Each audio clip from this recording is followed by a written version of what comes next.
를 중심으로 정의를 물같이라는 제목을 가지고 말씀을 생각해 보려고 합니다. 아모스서는 구약 성경의 아모스서는 우리 사회가 정의와 공의를 실현하게 되는 사회가 되기를 원하시는 하나님의 마음을 잘 보여주고 있습니다. 또 하나님은 택하신 이스라엘에게 정의와 공의를 요구하십니다. 정의를 무시하는 사회를 하나님은 정의의 잣대로 심판하시겠다고 말씀하시고요. 또 이스라엘뿐만이 아니라 온 열방, 온 세상이, 우리가 살고 있는 이 세상이 정의와 공의가, 그런 말로 하면 사회의 정의가 실현되기를 원하시는 하나님의 마음을 볼 수 있습니다. 하나님은 우리 개인, 우리 한 사람의 관심만 있는 것이 아니라, 또 우리의 구원만 있는 것이 관심 있는 것이 아니라, 우리가 살고 있는 이 사회에 대해서, 이 나라에 대해서, 민족에 대해서 관심이 지대합니다. 그것을 구약 아모스서가 잘 설명해 주고 있어요. 그래서 오늘 구약 아모스서는 1장부터 9장까지 되어 있는데요. 이 아모스서를 중심으로 하나님께서 우리 사회에, 또 북이스라엘 사회에 어떤 관심을 가지고 계셨는가, 공의와 정의를 행하기를 얼마나 원하시고 그것을 행하지 않을 때 하나님이 심판하신 하나님이신 것을 우리가 이 아모스를 통해서 보기를 원합니다. 하나님은 정의를 물같이, 또 공의를 마르지 않는 강같이 흐르게 하라, 그렇게 말씀을 하고 있습니다. 하나님께서 창조하신 이 세상이 정의와 공의로 가득 차기를 원하고, 또 이러한 정의와 공의를 무시하는 그런 그 사회에 대해서는 엄중한 심판을 내리신다는 것을 말씀하고 있습니다. 오늘 그 아모스 5장 7절에 보면 정의를 쓴 쑥으로 바꾸며 공의를 땅에 던지는 자들아, 그렇게 말씀을 하고 있고, 중심 구절이라고 할 수 있는 아모스 5장 24절에 정의를 물같이, 공의를 마르지 않는 강같이 흐르게 하라, 이렇게 말씀하고 있습니다. 그러면 정의와 공의, 이런 단어가 나오는데요. 먼저 이 단어를 조금 정리를 해봐야 돼요. 이 정의와 공의는 동의어라고 할 수가 있습니다. 같은 의미라고 할 수 있어요. 근데 이제 구분을 하자면, 정의는 이 심판, 재판에 관한 모든 행위를, 용어를 이야기할 수 있습니다. 영어로는 이제 그 정의는 justice, 그 다음에 judgment, 이런 용어가 되겠어요. 이는 인간 사회를 하나님 앞에서 선하게 유지하는 데 필요한 가장 근본적인 도리, 이게 정의라고 이야기할 수 있어요. 인간 사회, 우리가 살고 있는 이 사회를 하나님 앞에서 그 다음에 선하게 유지하는 데 필요한 가장 근본적인 도리를 정의다, 이렇게 이야기할 수가 있습니다. 그럼 공의는 뭐냐? 그 정의를 행할 때 거기에 따라오는 결과로 이렇게 공의를 정의할 수가 있습니다. 이제 그렇게 우리가 정의를 좀 하고요. 정의와 공의는 같은 말이다, 이렇게 쉽게 이해를 하면 우리가 오늘 이 설교를, 또 아모스를 이해하는 데 도움이 될 것입니다. 하나님 앞에서 우리가 살고 있는 이 세상, 사회가 옳게 살아가는데 필요한 아주 근본적인 도리를 정의다, 공의다, 정의를 물같이 흐르게 하라, 공의를 마르지 않는 강물같이 흐르게 하라, 하나님께서 그 이스라엘 그 백성들에게 하신 말씀을 또 오늘 우리 세대에도 동일하게 하나님 말씀하신다는 것을 기억했으면 좋겠습니다. 아모스 1장부터 2장에 보면 먼저 그 이방의 6개의 나라와 유다와 그 다음에 북이스라엘 8개 그 나라에 대해서 하나님 먼저 심판을 행하십니다. 그 심판을 행하시는 그 나라들을 보면 이제 그 아람, 다메섹, 그 다음에 블레셋, 가사를 이야기를 하고요. 그 다음에 형제 나라인 에돔, 그 다음에 동맹국인 그 두로, 이런 나라들, 그 다음에 모압, 암몬, 이런 나라들에 대해서 먼저 이방 나라들을 하나님이 심판하시고요. 유다와 이스라엘을 심판하는 것을 보게 됩니다. 그러면 여기서 우리가 좀 하나 생각해 볼 것은 하나님은 이스라엘만의 하나님이 아닙니다. 하나님은 우리 대한민국만의 하나님이 아니에요. 온 열방, 그러니까 하나님을 믿지 않는, 하나님이 선택하지 않는 나라, 그러니까 유다가 이제 이스라엘이 하나님을 선택한 나라잖아요. 그 외의 나라는 전부 예를 들어 다메섹이라든지 블레셋이라든지 그 다음에 모압, 암몬, 에돔 이런 나라는 다 이방 나라들이잖아요. 이런 나라들을 하나님 심판을 하셔요. 왜? 그들의 사회 정의가 없어요. 공의와 정의가 사라져 버렸어요. 그런 사회를 하나님이 심판하신다고요. 그러니까 하나님은 이스라엘만의 하나님이 아니라 온 열방의 하나님이고 열방을 통치하신 하나님이고 그 다음에 이방 나라만 심판하는 것이 아니라 하나님이 선택하신 유다와 이스라엘까지도 심판하십니다. 하나님이 선택한 백성이라 할지라도 그 사회가 공의를 잃어버리고 정의를 잃어버린 그런 사회는 하나님의 심판이 반드시 있다는 것을 아모스를 통해서 우리에게 보여주고 있습니다.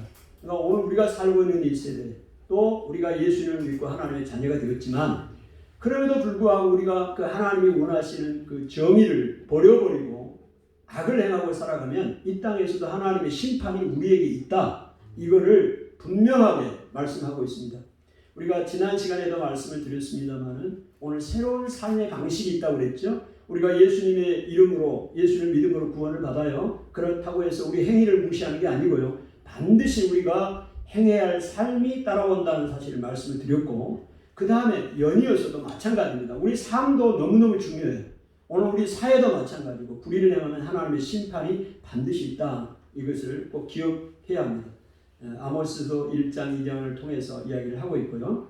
그러면 하나님이 선택하신 그 특별히 이스라엘 나라에 대해서 하나님이 아모스를 통해서 그 정의와 공의를 요구하는 것을 보게 됩니다. 아모스서는 그 시대적인 배경과 상황을 좀 봐야 됩니다. 아모스라는 사람이 선지자로 활동했던 시대인데요. 이 아모스는 남쪽의 유다 드고아 지역의 출신입니다. 뽕나무를 재배하고 양을 키우는 목자였습니다. 근데 하나님께서 그 남쪽에 있는 이 아모스를 불러서 북쪽에 이스라엘 베델에 가서 특별히 그 베델 지역에 가서 하나님의 말씀을 전하게 하는 그런 선지자였습니다. 그 아모스 시대는 어느 시대냐면 북쪽에 이제 이스라엘은 남쪽 유다와 북이스라엘이 이제 나눠졌지요. 그래서 북쪽 이스라엘은 약 200년 정도 이렇게 왕권이 유지가 되는데요. 그 아모스가 활동한 시대는 북이스라엘의 여로보암 2세 때 활동했던 선지자입니다. 그 여로보암 2세는 이제 200년 그 북이스라엘 역사 가운데 약 170년 정도가 지났고 이제 한 30년 정도 있으면 북이스라엘은 멸망을 당하는 그런 상황에 있습니다. 근데 이 여로보암 2세 때 우리가 정확하게 좀 시기를 이야기하면 BC 793년부터 BC 753년까지 그 시대의 왕인데요. 이 여로보암 시대는 다윗과 솔로몬 시대처럼 그 모세에게 하나님이 약속하셨던 그 땅들, 약속했던 땅들, 그 하맛과 브엘세바까지 전 영토를 차지했던 정말 위대한, 그래도 위대한 왕은 아니지만 정치적, 군사적, 경제적으로 최고 정점을 찍었던 그 왕이에요. 그러니까 다윗과 솔로몬 이후에 그만큼 땅을 차지한 적이 없어요, 북이스라엘이. 근데 여로보암 이 시대가 그랬다고요. 그러니까 그 지금 아모스가 활동한 시대는 그 나라가 정치적으로도 경제적으로도 군사적으로도 아주 막강했습니다. 잘 살았어요. 부정함이 없는 시대를 살았어요. 마치 오늘 우리나라와 같지 않습니까? 수천 년 동안 가난에 찌들렸던 이 민족이 어마어마한 부를 누리고 살잖아요. 세계 경제국 10대 경제 대국에 들어있잖아요. 정치적으로 군사력으로도 대단합니다. 그런 시대를 살고 있었습니다. 그렇지만 이렇게 정치, 군사, 경제적으로 강성했지만 사회 정의는 바닥을 쳤습니다. 그리고 종교적인 타락도 마찬가지고요. 그런 시대를 살고 있었다는 것을 보게 됩니다. 그래서 얼마나 이 시대가 그 공의를 버려버리고 정의를 버린 시대인가를 이제 쭉 좀 설명을 하고 있는데요. 가난하는 자를 착취한 그런 사회였습니다. 아모스 2장 6절에 보니까 은을 받고 의인을 팔며 또 흰 한 컬레를 받고 가난한 자를 파는 그런 사회였습니다. 여러분 그 은을 받고 의인을 팔았다는 얘기는 그 다음에 흰 한 컬레를 받고 가난한 자를 팔았다는 얘기는 여러분 흰 한 컬레는 그때 당시에 이 샌달이에요, 샌달. 그러니까 누구나 신고 다니는 신발, 그냥 하찮은 신발입니다. 그 신발 한 컬레를 받고 의인을 가난한 자를 팔았다는 얘기. 이거는 그 재판에 관한 용어인데요. 재판에 관한 것입니다. 그러니까 그 재판관들이 그 하찮은 돈, 흰 한 컬레를 흰 한 컬레의 값을 받고 뇌물을 받고 굳게 가난한 자를 억울하게 재판을 하는 것이죠. 그리고 이 가난한 사람들을 이제 그 사가지고 조그만 돈 빚진 것을 이용해서 그 사람들 노예로 팔아버려요. 노예로 살고 노예로 팝니다. 그 시대가 이스라엘 시대예요. 하나님이 선택한 북쪽의 이스라엘이 그 정도로 이 공의와 정의가 사라져버린 시대입니다. 그러니까 하나님께서 이스라엘 백성들에게 율법을 주시면서 무슨 일이 있어도 같은 동족끼리는 노예로 삼지 말라고 그랬어요. 빚을 줘도 노예로 삼으면 안 돼. 인권을 침해하면 안 돼. 그 정도. 근데 그런 하나님의 말씀에 정면으로 위배하는 사회가 그 시대였어요.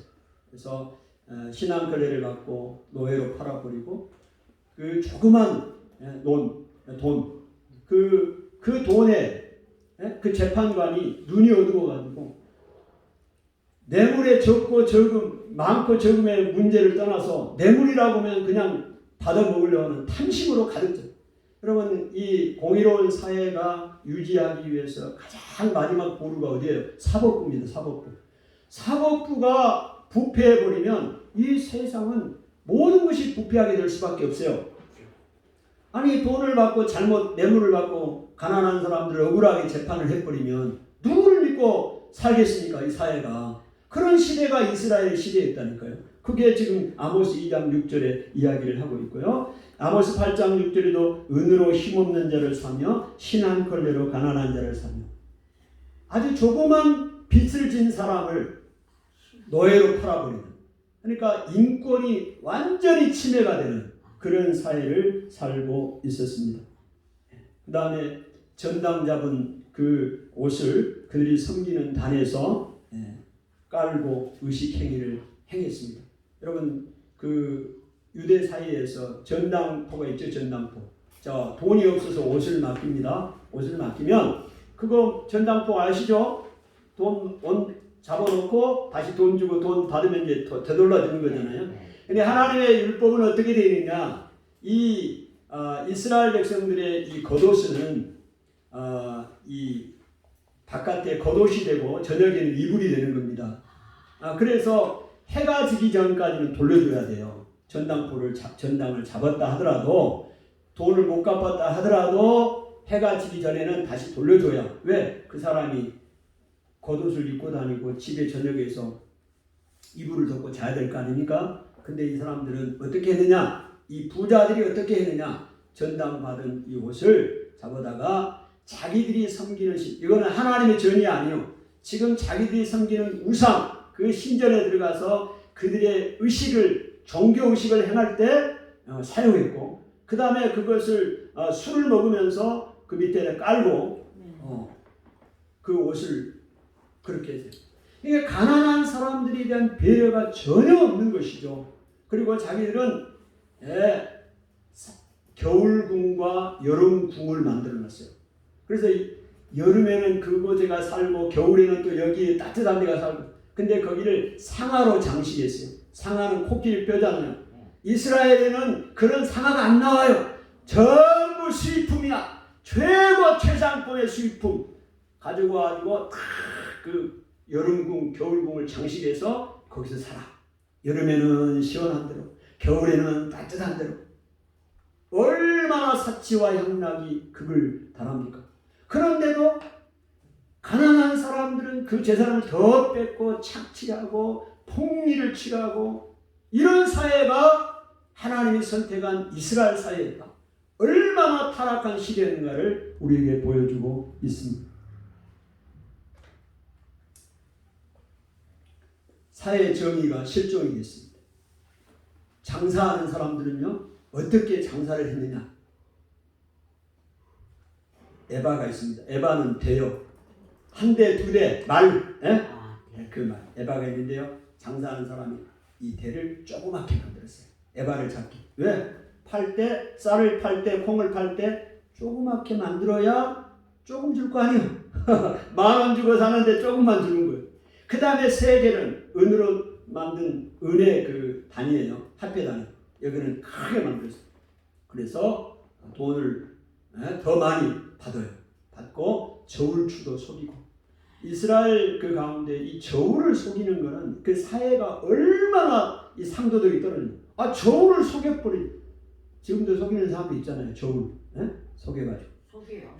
그런 사람. 그 시대가 그런 시대였다는 거예요. 에바는 작게 만들고 세바는 크게, 세계는 크게 하고 저울추를 속이고, 그 다음에 찌꺼기 밀을 팔았어요. 밀을 파는데 아주 고운 밀은 놔두고 찌꺼기 이 찌꺼기하고 이 안 좋은 것을 팔아가지고 비싼 값에 팔아. 누가? 그 이스라엘 상인들이 그런 시대입니다. 그래서 가난한 사람들을 착취해서 더 부자가 되고, 그래서 가난한 사람 더 가난하고 부자는 더 부자가 되는 그런 사회가 이스라엘 사회입니다. 지금 하나님이 고발하는 거예요. 하나님이 지금 아모스 선지자를 통해서 그 남쪽에 있는 옥나무를 재배하고 양을 키우는 그 목자를 들어가지고 저 북쪽에 이스라엘 사람들에게 가서 이 말씀을 전하게 하는 거예요. 하나님이 아모스를 통해서. 그래서 이스라엘 백성들이 너희가 얼마나 타락을 했고 심판을 받을 수밖에 없다는 것을 말씀하고 있어요. 하나님이 이 사회 정의에 관심이 많다는 겁니다. 아멘. 전혀 하나님은 오늘 우리가 살고 있는 이 사회가 어떻게 되든지 간에 상관이 없는 그런 하나님이 아니에요. 관심이 지대합니다. 오늘 우리 삶에 대한 관심뿐만이 아니라 우리가 속해 있는 이 사회, 이 공동체, 대한민국, 이 사회에 대해서 관심이 많다는 거예요. 종교적인 음행은 어떻습니까? 오늘 아모스 2장 7절에 보면 아버지와 아들이 한 젊은 여자에게 다녀서 내 거룩한 이름을 더럽히며 그랬어요. 아버지와 아들이 한 젊은 여자에게 다녔다. 이 말이 무슨 말이냐면 이 종교적인 음행을 이야기합니다. 하나님만 섬겨야 될 이 백성들이, 이스라엘 백성들이 이제 바알이나 아스다로 이런 신을 섬깁니다. 그들의 신전에 가요. 근데 거기에 신전을 가면 뭘 하느냐? 이 종교 의식 가운데 반드시 성행위가 들어가요. 음란이 들어가 있고. 그래서 그 아들도 거기에 가고 아버지도 가고. 근데 거기에 들어가서 거기에 성행위를 해요. 이 종교 의식이에요. 그 타락한 종교의 의식이 음란과 다 연결이 돼 있어요. 그러니까 그걸 한마디로 말하면 성창, 그들의 이야기라면 거룩한 성행이요. 그거를 하게 한. 그래서 하나님의 이름을 더럽혔다. 하나님께서 분명하게 이 사회를 고발하고 있습니다. 그러면 이 이스라엘의 윤리적인 타락이 종교적인 이 타락과 긴밀하게 연결되어 있는 것을 고발하고 있습니다. 이 베델과 길갈과 그 다음에 부엘세바를 그들이 음란한 우상의 전각지로 만들어 버렸어요. 이 베델이나 길갈과 부엘세바는 어떤 곳이었냐면 성지입니다. 성지. 우리 성지순례 하잖아요. 아주 하나님 앞에 예배했던 성지. 베델은 어떤 곳이냐?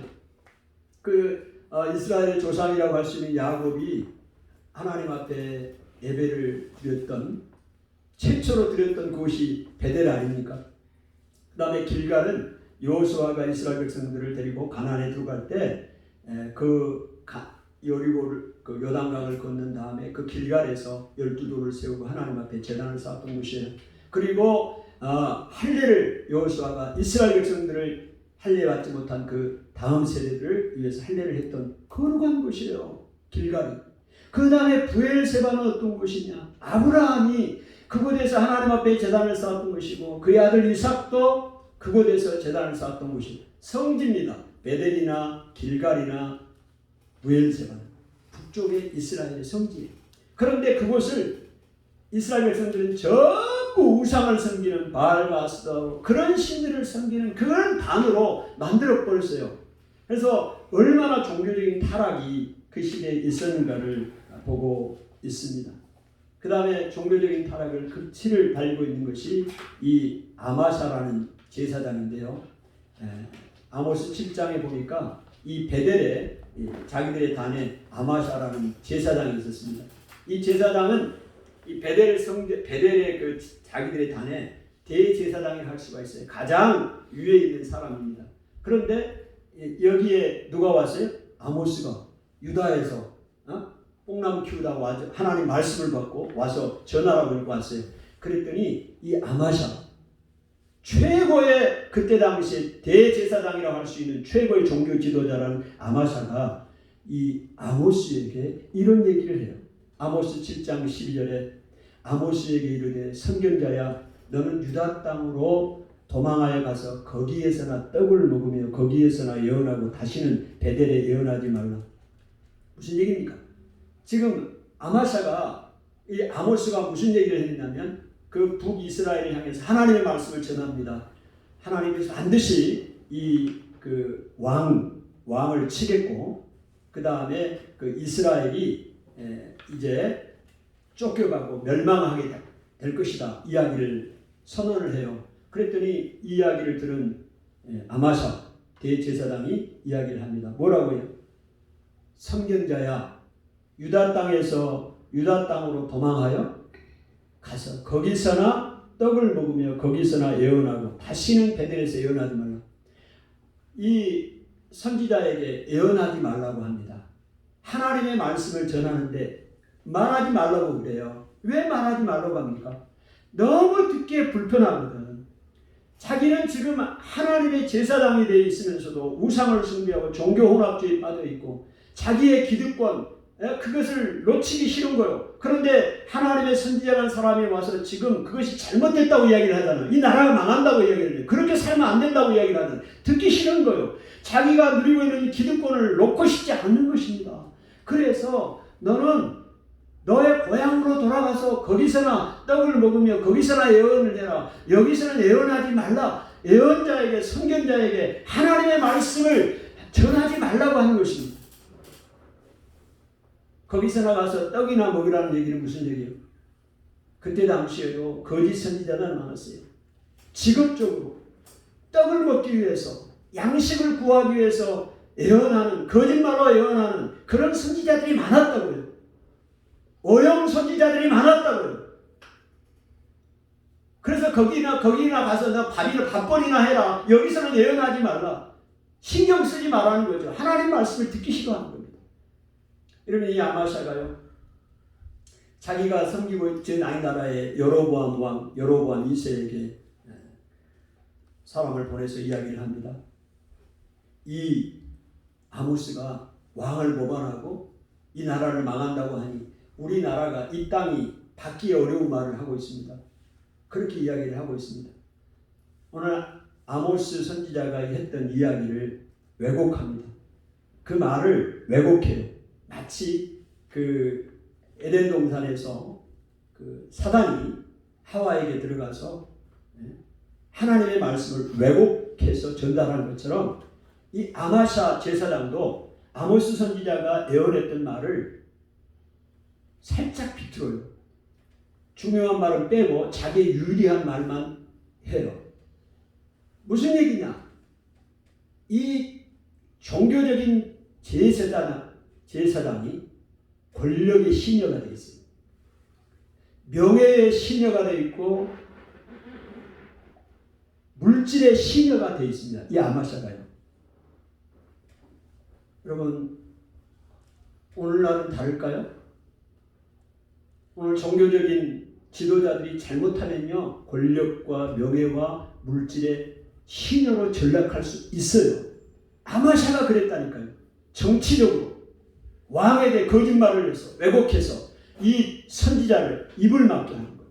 그런 시대, 종교적인 타락의 시대입니다. 하나님께서 이 부분, 선지자에게 말을 하지 못하도록 하는, 예언하지 말라고 하는 이 부분을 통해서 하나님이 돌이킬 수 없는 심판을 예고하는 것을 보게 됩니다. 여러분, 아모스 5장 13절에 그러므로 이런 때에 지혜자가 잠잠하니 이는 악한 때임이니라 말하고 있습니다. 지혜자가 잠잠한 시대라고 말하고 있습니다. 이때는 악한 때라고 이야기를 합니다. 여러분, 여기서 지혜자라는 것은 생각이 깊은 자, 분별력이 있는 자라는 뜻인데, 여기 본문에서 지혜자는 하나님의 뜻을 깨달아 아는 사람을 뜻합니다. 여러분, 하나님의 뜻을 아는 사람이, 분별해서 아는 사람이 잠잠해요. 그 시대에 왜 잠잠했을까? 여러 가지 이유를 생각해 볼 수가 있는데요. 그 중에 하나, 가장 우리가 타당하게 생각할 수 있는 것은, 하나님의 뜻을 아는 사람이 이 시대를 향하여 이야기를 하고 싶은데, 다른 말을 하고 싶은데 억압과 방해를 통해서 그 말을 하지 못하게 해요. 그래서 이 지혜자가 말할 수 있는 기회를 잃어버리는 거예요. 그래서 이 시대가 악한, 어두운, 악한 때라고 이야기합니다. 왜요? 하나님의 뜻을 아는 사람이 말을 해야 자기들이 다시 한번 듣기 싫어도 듣고 깨달을 건데, 그 기회조차도 놓쳐버렸으니 심판을 피할 수 없는 그런 사회가 되어버린 거 아닙니까? 언론을 탄압하고, 말을 못하게 하는 말을. 그런 시대가 북이스라엘의 아모스 시대였어요.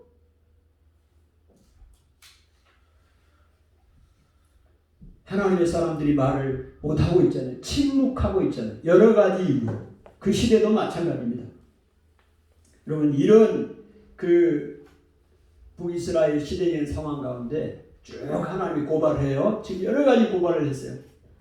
지금 사회의 정의가 타락되었다, 없어졌다, 공의가 없어졌다, 이런 사회. 그럼 하나님이 어떻게 하시는가? 그 사회를 향해서 하나님이 어떻게 하시는가? 심판하십니다. 아멘. 여러분, 꼭 기억하셔야 돼요. 그냥 넘어가는 법이 없어요. 이런 타락한 시대, 공의가, 정의가 실추된 이 사회를 하나님 어떻게 하신다고요? 심판하신다. 무섭게 심판하십니다. 지금 이스라엘, 이방 나라가 아니에요. 다메섹, 블레셋 다 심판했어요. 다 심판해요. 그들도 심판하고 유다도 심판하고 북이스라엘도 심판하는데, 특별히 북이스라엘이 너무너무 그게 심해요. 그래서 선자를 보내서 그 이야기를 하고 있습니다. 여러분, 그 심판을 행할 때 5개의 환상을 통해서 보여줍니다. 그러면서 심판하는 과정을 설명하고 있습니다. 우리가 여기서 기억해야 할 것은, 하나님의 심판은 갑자기 임하는 것이 아니에요. 오늘 하나님에게 열받아가지고 그냥 바로 심판하지 않습니다. 아니요. 수많은 선지자들을 보냈어요. 이 아모스 앞에 누가 있어요? 우리가 잘 아는 엘리야도 있고 엘리사도 있고, 그 북이스라엘에 하나님 말씀을 선언했던, 심판을 경고했던 선지자들 아닙니까? 안 들어요. 안 들어요. 그러니까 아주 낯선 상황을 만들잖아요. 누구? 저 남쪽에 뽕나무 재배하고 양 키우는 그 평범한 사람을 하나님이 불러다가 북쪽에다가 아주 낯선 상황을 만나지 않을 수밖에 없는 상황, 만나지 않으면 안 되는 상황이 되기 때문에 하나님이 그렇게 하시는 거예요. 여러분, 그런 선지자들을 보냈고요. 또 하나님께서 그 이스라엘 백성들을 경고할 때 나시린을 세웁니다. 여러분, 나시린 하면 생각나는 사람 있죠? 삼손 아닙니까? 여러분, 나시린은 성별된 사람, 구별된 사람, 그런 뜻이 있죠. 그러면 우리가 하나님이요, 나시린을 세운 이유가 있어요. 그냥 나시린만 세운 게 아니에요. 삼손만 세운 게 아니고, 오늘 이스라엘 백성들에게 나시린을 세웠다니까요. 아모스 2장 11절에 또 너희 아들 중에 선지자를, 또 너희 청년 중에 나시린을 일으켰나니. 하나님이 선지자를 일으켰고 나시린을 일으켰대요. 여러분 나시린을 왜 이렇게 했을까요? 선지자는 먼저 선지자를 왜 보냈어요? 이스라엘 백성들에게 하나님의 말씀을 듣게 하는 거예요. 하나님의 말씀을 알아야 들어야 살 거 아닙니까? 지킬 거 아니에요. 그리고 그 나시린은 거룩하게 사는 거예요. 성별하게 사는 것입니다. 독주를 안 마시고 포도주 안 마시고 머리에 삭발 안 하고 그 다음에 부정한 음식 안 먹고 이게 나시린이 지켜야 할 규례예요. 이렇게 하나님이 세웠어요. 이 나시린을. 그러면 이 사람들을 보고 다 술 퍼먹고 그냥 곤드레 만드레 살고 그런 음탕한 짓을 하고 살아가는 이세에 자기는 나시린은 독주를 안 마신다고요. 그리고 부정한 것도 안 만든다고요. 머리에 삭도도 안 해. 머리를 길러. 거룩하게 구별되게 하나님 없어. 자, 그 사람을 볼 때 이스라엘 백성들이 어떻게 하나님이 어떤 의도를 주셨어요? 아, 저 사람이 저렇게 거룩하게 사니 나도 거룩하게 살아야겠구나. 하나님이 그러기 위해서 나시린을 주셨다고요. 이스라엘 백성이. 그런데 그 나시린들에게 어떻게 했느냐? 이 사람들이 어떻게 했느냐? 아모스 2장 12절에 그러나 너희가 나실 사람으로 포도주를 마시게 하며 또 선지자에게 명령하여 예언하지 말라. 그 나시린이 독주를 마시면 안 돼요. 그런데 그들에게 사람들이 포도주를 마시게 했어요. 포도주를. 마셔! 아, 나 안 마셔. 마시면 안 돼. 나는 안 먹는 사람이야. 구별돼 있어. 마시라고. 마셔. 그래서 같이 마셔. 마시게. 뭐 하는 거예요? 자기의 그 타락한 삶을 합리화시키는 거예요. 너도 마셨으니까 괜찮아. 이런 사회가 이스라엘 사회였다고요. 근데 하나님이 그냥 심판을 바로 한 게 아니에요. 선지자들 보내고 나시린도 보내고 그러면서 너희들이 거룩하게 살아라. 그렇게 하는 거예요. 아모스에도 이야기합니다. 5장에 하나님께서요. 한 9가지 정도를 먼저 하나님 재앙을 줬어요. 그냥 심판한 게 아니랄까? 그래서 그 설명을 쭉 합니다. 내가 바로 너희들에게 즉석에 심판하는 하나님이 아니야. 많은 기회를 주고 너희에게 돌이키게 했는데도 너희들이 돌아오지 않았다는 것을 이야기를 하는데요. 그 중에 하나가 뭐냐? 하나님이요. 너의 이런 표현도 있어요. 너의 일을 깨끗하게 만들었다. 여러분 양치하잖아요. 식사하고 양치하죠. 근데 이가 깨끗해졌어. 이거 뭐예요?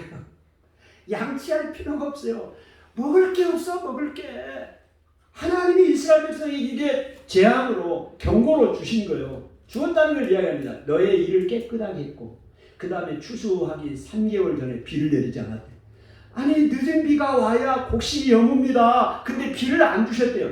자연현상도 그냥 있는 게 아니에요. 하나님이 경고로 주셨다고 이야기합니다.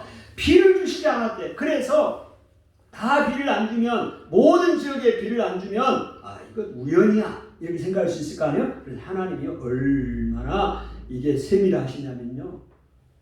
어떤 지역만 비가 안 오겠어요. 다른 지역은 다 와. 이스라엘 마치 애굽에 내렸던 재앙과 같아. 그래서 이 지역의 사람들이 물이 없어요. 농사를 못 지어요. 다른 지역은 다 비가 와서 농사를 짓는데 그러니까 어떤 몇 사람이 물을 구하려고 저 마을로 갔는데 물을 못 구해. 먹을 게 없어. 비틀거리고 돌아다니고 이런 걸 보여주었다고요. 그런데도 전혀 하나님에 대한 관심도 안 갖고 오히려 더 몰려왔어요. 그 다음에요. 하나님이 어떤 재앙도 경고로 내렸냐면 한재를 했어요. 그 뜨거운 바람이 불어와서 곡식이 다 말라버려요. 그 다음에 깐부기 재앙을 했어요. 깐부기 재앙에는 이 벼가 이 보리 같은 게 누렇게 병이 들어서 죽어버려요. 그런 재앙. 그냥 우연이 아니고 이건 자연재해가 아닙니다. 하나님이 일부러 줬다니까요. 이런 재앙들을 줬어요. 그 다음에 전염병 얘기 나옵니다. 하나님이 전염병을 줬어요. 전염병도 하나님이 경고를 줬다니까요. 전염병을 이스라엘에 줬어요. 전염병이 옛날에 어디에 줬어요? 애굽에 줬잖아요. 애굽에. 애굽 나라에 재앙을 줬잖아요. 이스라엘은 전혀 없었잖아요. 근데 하나님이 지금 하나님이 선택한 그 이스라엘의 전염병입니다. 코로나19 이거 전염병입니다. 메르스도 전염병이에요. 하나님이 2700년 전에 지금부터 약 2700년 전 이 시대에 하나님이 전염병을 줬다니까요. 우연히 전염병이 온 게 아니라 하나님이 전염병을 줬다. 왜? 경고요. 경고. 돌이켜라. 그런 사회 정의를 너희들이 실천하고 공의와 정의를 강물처럼 흐르게 하고 물같이 흐르게 하라. 안 하잖아요. 안 했다고 이야기합니다. 그러니 이런 일들을 계속 하는데도 하지 않아요. 불을 보내고 메뚜기를 보내도 하지 않습니다. 그래서 하나님이 이제는 심판을 해야겠다는 거예요. 그래서 심판을 행합니다. 실제로. 그래서 이제 5가지 환상을 아모스에게 보여주면서 그 환상, 이 환상은 뭐냐? 심판하는 과정들을 이야기를 하고 있습니다. 5개의 심판을 이야기하는데 첫 번째는 이 메뚜기 재앙입니다. 그 다음에 2번째 불 재앙입니다. 그런데요, 이 2번째 재앙까지는 아모스가 하나님 앞에 기도해요. 하나님, 이스라엘 백성들이 감당할 수 없어요. 이 메뚜기 다 와서 먹어버리고 불이 와서 다 태워버리는데 이거 감당할 수 없습니다. 그랬더니 하나님이 그 아모스의 기도를 들으시고 그거를 유예합니다. 여러분, 하나님의 말씀이 얼마나 정확하냐면요, 이 첫 번째, 2번째 이 사건을 어떻게 우리가 역사적으로 볼 수 있느냐면요, 이 북이스라엘이 BC 745년에 그 아수르의 디글랏빌레셀 3세가 1차 침입을 합니다. 침입할 때 그 북쪽에 문하엠이라는 왕이 조공을 바쳐요. 그래서 그냥 물러가요. 그런 사건이 있었어요. 그 1차예요. 그 다음에 2차는 이 디글랏빌레셀 3세가 이제 다시 또 침입을 합니다. 그럴 때 북쪽의 갈릴리, 그 다음에 그 갈릴리 지역에 그 사람들이 많이 끌려가요. 그러나 어려움을 당하지만 완전한 이스라엘의 멸망은 초래하지 않습니다. 그러니까 1차, 2차는 그 환상을 보여줬는데 아모스가 기도하니까 하나님이 유예했잖아요. 그러니까 지금 북이스라엘의 멸망을 이야기하고 있는데 아수르의 디글랏빌레셀 3세가 1차, 2차 침입했다고요. 그러나 완전한 이스라엘의 멸망은 없었어요. 유예가 됐다. 그걸 보여주고 있습니다. 근데 세 번째 환상이 어떤 환상을 하냐면 다림줄 환상을 보여줍니다. 여러분, 다림줄은 건축할 때, 담쌀 때 여기 추 여기 납 같은 거 달아서 딱 꺼내서 수직으로 수평으로 잘 만나 보는 게 다림줄이에요. 하나님이 다림줄을 딱 들고 담 옆에 보고 있는 거예요. 이게 무슨 얘기냐면, 무슨 환상이냐면 반드시 심판을 한다.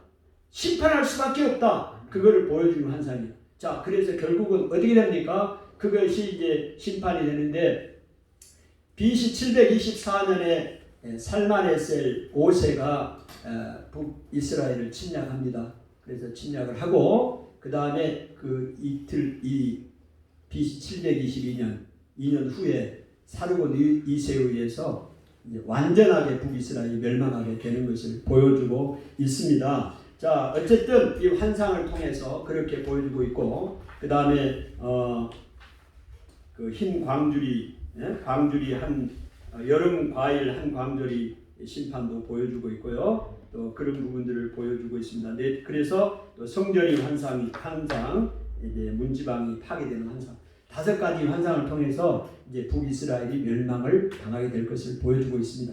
자, 그러면 그 심판의 결과가 어떻게 됐는가를 좀 살펴봐요. 이런 그 이스라엘 사회에 하나님께서 어떻게 무섭게 심판하는지 참혹했습니다. 집안 사람들 중에 전부가 죽은 사람들이 많아요.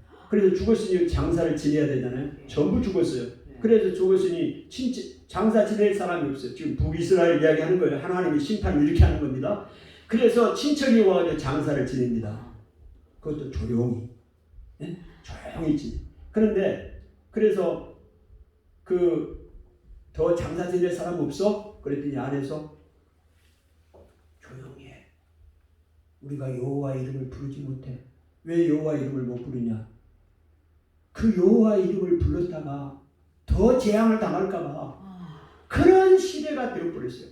그 성에 1000명이 행군을 했던 성에 100명만 남아. 900명은 다 죽었어요. 100명이 살았던 그 행군했던 성에 10명만 남아. 90명이 죽어요. 그러니까 어마어마한 살육이 일어납니다. 그리고 마치 사람이 사자를 피하다가 곰을 만나고, 사자나 곰이나 다 맹수잖아요. 사자를 피하다가 곰을 만나. 자기 집에 들어가서 벽을 만드는데 뱀이 물어. 산속에 숨어도 바닷속에 들어가도 거기도 뱀이 물어. 강한 자도 마음이 굳은 자도 빨리 달린 자도 용사들도 다 죽어요. 자기 삶을 자기 자신을 보호할 수가 없어요. 다 도망가고 도망치는 그런 사회가 되어버려요. 여러분 이게 얼마나 처참한 사회입니까? 그래서 하나님께서 그들에게 대표적으로 하나가 나중에 보여준 게 말씀에 대한 기간입니다. 하나님의 말씀을 듣고 싶어도 듣지 못할 때가 와요. 지금은 다 하나님의 말씀을 다 듣잖아요. 아멘. 예수 이름 선포하잖아요. 아멘. 들을 기회가 있어요. 근데 그 하나님의 여호와의 날로 대변되는 그날이 오면 말씀을 들을 수가 없어요. 그러니 기갈 중에 비틀거리고 다니는 거예요. 처참하게 다니는. 이게 어느 나라예요? 이방 나라가 아니고 이스라엘, 하나님이 선택한 나라입니다. 이스라엘은 우리하고 상관이. 여러분 그렇게 생각하면 안 돼요. 지금 여러분이 말씀을 들으면서 성경 얘기만 들으면 안 되고 뭘 봐야 되냐? 우리나라를 봐야 돼요. 우리가 지금 살고 있는 사회를 봐야 된다고요. 이 북이스라엘의 사회나 우리 사회나 다를 바가 있나요? 없어. 지금 제가 쫙 설명했잖아요. 저 얘기를 한 게 아니라 아모스 1장부터 9장까지 나와 있는 얘기를 다 요약해서 지금 짧은 시간에 이야기를 한 거예요. 뭐가 좀 다른가요? 우리 사회하고? 사회를 전혀 모르시면 몰라도. 네? 우리 사회를 좀 바라보면 다를 바가 없습니다. 그러면 하나님의 심판도 여기에서 왜일까요? 아닙니다. 아니에요. 그렇기 때문에 우리가 이 관점으로, 성경적인 관점으로 우리 사회를 볼 수 있고 이 세계를 볼 수 있어야 돼요. 좀 무거운 얘기인데요. 오늘 우리가 이런 얘기를 들어야 됩니다. 그래야 우리가 똑바로 기도할 수 있어요. 자, 처참하게 하나님의 심판입니다. 그러면서도요, 마지막 9장에 가서 잠깐 하나님의 언급을, 마지막 절에 언급을 하는데요. 마지막 부분에 뭐를 언급을 하느냐? 하나님의 회복을 이야기합니다. 회복. 여러분 그 중에서도 남은 자가 있어요. 하나님이 남은 자를 구원하십니다. 예? 그래서 그들이 살 길을 제시하는데 그 살 길은 뭐냐? 여호와를 찾으라. 여호와를 찾아야 됩니다. 여호와를 찾는다는 얘기는 다른 말로 말하면 선을 행하는 건데 선은 뭐냐? 구체적으로 공의와 정의를 행하는 것입니다. 오늘 우리가 하나님의 자녀잖아요. 이 사회에 우리가 살고 있어요. 공의와 정의가 이 땅에 실현돼야 됩니다. 아멘. 마땅히 우리가 해야 할 일들을 해야 돼요. 오늘 이스라엘 백성들은 애굽에서 구원함을 받았어요. 하나님의 전적인 은혜로 구원함을 받았습니다. 그러면 그들도 마땅히 하나님 앞에 받은 은혜를 자기 동족들에게 나눠야 돼요. 예? 그런데 오히려 더 악한 가난한 사람들을 착취하고 뺏고 신앙클레로 노예로 팔아버리고 그 신앙클레의 값을 받고 재판을 붙게 하고, 예? 에바를 작게 하고 세계를 크게 하고 저울추를 속이고 부를 착취하고 이런 사회, 공의가 실추되는 사회, 그걸 회복해야 돼요. 오늘 하나님께서 그렇게 우리가 살 길을 제시하고 있습니다. 그러면서 하나님의 그 전적인 은혜를 다시 한번 말씀하는데요. 9장의 정의를, 9장을 하나님께서 회복하시잖아요. 그러면서 뭐라고 이야기를 하십니까? 오늘 아모스서의 9장을 한번 볼까요? 9장의 11절에 보니까 그날에 내가 다윗의 무너진 장막을 일으키고, 다윗의 무너진 장막을 하나님이 일으키시겠다. 이 회복의 말씀, 여기 와서야 회복의 말씀을 주시는 겁니다. 여러분 다윗의 장막은, 이 장막은요 왕궁이 아니에요. 장막은 초막과 같은 거예요.